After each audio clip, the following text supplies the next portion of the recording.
La Unión Europea por fin advierte a España que debe declarar la norma comunitaria que permite eximir del IVA a los pequeños empresarios y autónomos. Si quieres saber qué ha pasado, quédate en este vídeo porque esto te interesa, así que ¡vamos allá! La Comisión Europea ya ha abierto un expediente sancionador a España porque la directiva debía haber sido traspuesta el 1 de enero de 2025. Hay una norma comunitaria, en concreto la Directiva 2020/285 para la reforma del IVA que permite eximir del IVA a los pequeños autónomos. España, desde el pasado 1 de 2025, debería haberlas traspuesto, pero no ha sido así.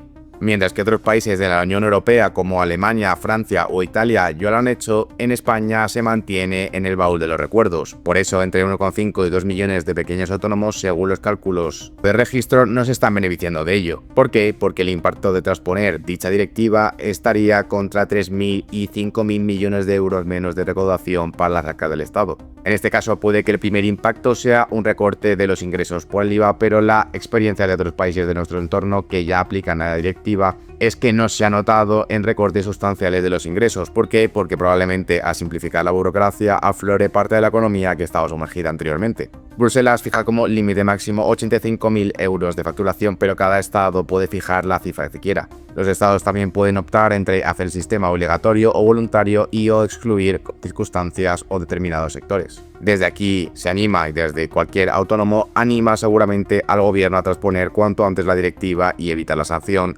porque recordemos que la Comisión Europea ya abrió a finales del año pasado expediente sancionador a España porque la directiva debía de haber sido transpuesta el 1 de enero de 2025. Si no hay una reacción rápida, el incumplimiento podría llegar al TAJUE, que es el Tribunal de Justicia de la Unión Europea, que probablemente lo sancionaría. En este caso no es solo cuestión de evitar una sanción, sino de lealtad institucional y de apoyo al tejido productivo más vulnerable. Asimismo, en un entorno de enorme competitividad internacional, España en este caso no puede quedarse atrás castigando a sus pequeños empresarios. En este caso, ¿qué han hecho otros países? Pues Alemania ya aplica la excepción del IVA para aquellos que facturen menos de 22.000 euros anuales. Francia lo aplica solo a las empresas que facturen menos de 33.800 euros en el sector de servicios. E Italia es el país más generoso y aplica el máximo permitido por la directiva, exención para todos aquellos que facturen menos de 85.000 euros. Siendo que de momento España es el único país que no ha transpuesto la directiva y esto coloca a nuestros pequeños autónomos en una posición de desventaja competitiva, de que el gobierno se escuda en otras figuras como el régimen especial o el recargo de equivalencia o la exención exclusiva para los que importen o exporten de la Unión Europea menos de 100.000 euros. En este caso no es que no podamos nosotros permitírnoslo, que en este caso el Estado prefiere recaudar fácil a costa de la productividad del microempresario. ¿Sigues viendo mis vídeos y todavía no te has suscrito? Más del 80% de las personas que veis este canal no estáis suscritos y me gustaría que lo hicieseis porque a mí me ayuda un montón y a vosotros no os cuesta absolutamente nada. Entonces, te voy a dejar 5 segundos en los que te voy a estar mirando mal para que te vayas suscribiendo a este canal, así que hazlo. Sabiendo ahora un poco del contexto y lo que está pasando, vamos a entrar un poco en la chicha, en lo que podemos notar o lo que podemos hacer. Pero para eso primero debemos saber qué significa no transponer una directiva. Aquí hay que explicar algo fundamental en el derecho de la Unión. El artículo 288 del Tratado de Funcionamiento de la Unión Europea establece que las directivas obligan al Estado miembro en cuanto al resultado que deba conseguirse. Es decir, no obligan sobre la forma, pero sí obligan sobre el resultado y dentro de un plazo fijado. Además, el artículo 4.3 del Tratado de la Unión Europea impone el principio de cooperación leal. Por lo tanto, el Estado no puede simplemente ignorar la directiva porque tenga un impacto presupuestario, y el Estado porque la primacía del derecho de la Unión Europea impide ese argumento. Lo siguiente de lo que deberíamos hablar sería del procedimiento de infracción, regulado en el artículo 258 del TAFUE, donde, para que esto pase, deberíamos tener una carta de emplazamiento, un dictamen motivado, un recurso ante el Tribunal de Justicia de la Unión Europea, una posible condena y, si persistiese el incumplimiento como está pasando ahora mismo, una multa coercitiva del artículo 260 de este mismo TAFUE. Y estas multas, quiero que sepáis que no son simbólicas y pueden ascender a millones y millones de euros, que como comprenderéis el Estado no va a pagar, sino que vamos a pagar todos nosotros. Algo clave que quiero dejar claro es si puede o no tener un efecto directo, porque aquí entramos en terreno jurídico interesante, ya que una directiva puede tener un efecto directo vertical si cumple 3 requisitos. En este caso la excepción no es totalmente automática porque permite un margen al Estado en el umbral y la configuración del mismo.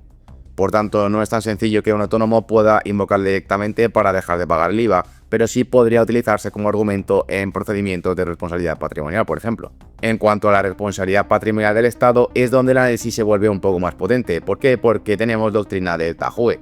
La primera que podemos encontrar sería la de Frankovic, en la que el Estado responde si no transpone una directiva y causa daño. Y también tendríamos la de Brussier-Le-Pecheur, en la que podemos ver que el incumplimiento debe ser suficientemente caracterizado. Entonces, después de saber esto, ¿cuáles serían los requisitos para poder reclamar? Primero, que la directiva atribuya derechos a particulares. Segundo, que el contenido de estos derechos sea identificable. Y tercero, que exista una relación causal entre el incumplimiento y el daño. Con todo esto, ¿podría un autónomo reclamar el IVA pagado que no habría pagado bajo el nuevo régimen? Teóricamente sí, pero prácticamente es complejo, pero jurídicamente defendible si se acredita un perjuicio económico real. Y aquí es donde se encuentra el gran debate. ¿Cómo debería de aplicarse en España? Porque para transponerla habría que modificar la Ley 37/1992 del IVA, en la que los elementos técnicos necesarios de esta serían determinar el umbral, que es la decisión política, establecer si es voluntario, regular el tratamiento de deducciones, ajustar tensos obligaciones formales y por último incorporar cláusulas antiabuso para evitar fraccionamiento artificial de actividades, por ejemplo. Además de que habría que coordinar todo esto con un régimen de cargo de equivalencia, un régimen simplificado y un sistema de módulos, que aunque lo veáis muy pomposo no es técnicamente tan complejo, pero necesita una voluntad legislativa que no existe para poder transponerlo. Y si no se transpone, España queda en una desventaja competitiva. Primero, aumentará la presión administrativa sobre las microempresas, se generará además una inseguridad jurídica, se expone a sanciones europeas y además por último se abriría la puerta a litigios estratégicos. ¿Por qué no? El derecho de la Unión Europea no es opcional. Cuando un Estado no traslada una directiva por razones presupuestarias, está trasladando el coste al contribuyente y potencialmente asumiendo un coste mayor en sanciones y litigios. No estamos ante una medida fiscal aislada, estamos ante un problema de primacía del derecho europeo, un potencial foco de responsabilidad patrimonial y un ejemplo de tensión entre una recaudación inmediata y competitividad estructural. En este caso, la pregunta jurídica no es si conviene políticamente, la pregunta es ¿por qué España en este caso permite incumplir una directiva por motivos recaudatorios? Y la respuesta desde el punto de vista jurídico europeo es bastante clara. No debería estar pasando esto. ¿Por qué? Y quiero que esto quede muy claro, porque desde una perspectiva estrictamente jurídica, la no transposición de la directiva no es una cuestión política ni presupuestaria, es un incumplimiento del derecho de la Unión en sí. El artículo 288 deja meridianamente claro que obliga a los Estados miembros en cuanto al resultado a alcanzar dentro del plazo establecido. Y además en el artículo 4.3 del mismo tratado consagra el principio de cooperación leal, no existiendo en este caso en ningún momento una exención por razones de impago recaudatorio.